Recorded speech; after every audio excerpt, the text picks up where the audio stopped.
আউযুবিল্লাহি মিনাশ শাইতানির রাজিম বিসমিল্লাহির রহমানির রহিম। সমস্ত প্রশংসা সেই মহান রব আল্লাহর দরবারে, যিনি আমাদের মানুষ হিসেবে পৃথিবীতে সৃষ্টি করেছেন। এটা মর্যাদা দিয়ে পৃথিবীতে সৃষ্টি করেছেন। এই সৃষ্টির ভিতরে আমরা একটা জাতির শিক্ষক। এই শিক্ষকগণ জাতিগণের কারিগর, এই শিক্ষকগণ সমাজ গড়ার কারিগর। এই শিক্ষকদের হাত থেকেই কিন্তু আমাদের দেশে বিভিন্ন জায়গায় যারা বড় বড় অফিসার বা উকিল ম্যাজিস্ট্রেট জজ ব্যবহার প্রতিষ্ঠিত হয়। এই শিক্ষকদের ন্যায্য দাবি আদায়ের উদ্দেশ্যে আমরা 28 জানুয়ারি 2014 শাহবাগে আমরা একটা ঘোষণা পেয়েছিলাম যে আমাদের জুন জুলাইয়ের ভিতরে আমাদের দাবিগুলো ন্যায্য দাবিগুলো মেনে আমাদের জাতীয়করণ বা উন্নয়ন দিয়ে দেবে।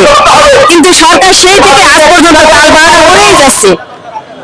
আমাদের এই গত 14 সেপ্টেম্বর আমরা এখানে সারাদিন বৃষ্টিতে ভিজেছি।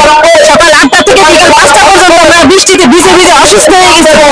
রাস্তায় শিক্ষক ধরে না, অনেক শিক্ষক। সবার একটাই দাবি, আমাদের ন্যায্য দাবি মেনে নেন। আমাদেরকে বারবার এখান থেকে প্রতারিত করে ফিরিয়ে দেওয়া হচ্ছে।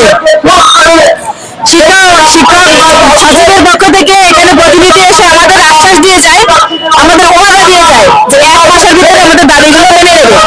কিন্তু আমরা দেখেছি যে গত 14 সেপ্টেম্বর থেকে আজকে 13 অক্টোবর পর্যন্ত আমাদের এই দাবির কোনো কার্যক্রম বাস্তবায়ন করা হয়নি। সেই উদ্দেশ্যে আমরা আজকে এখানে অবস্থান ধর্মঘটে এসেছি।